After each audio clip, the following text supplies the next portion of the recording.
Angst er bare i dit hoved, eller hvad?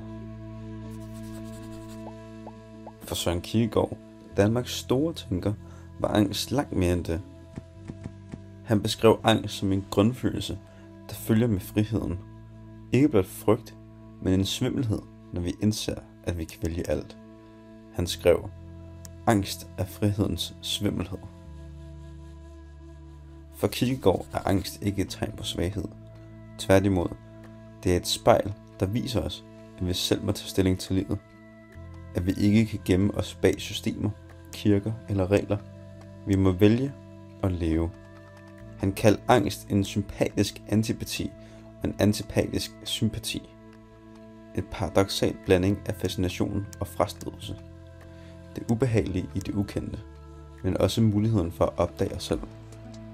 For netop i angsten ligger potentialet til fordybelse, autenticitet og mod.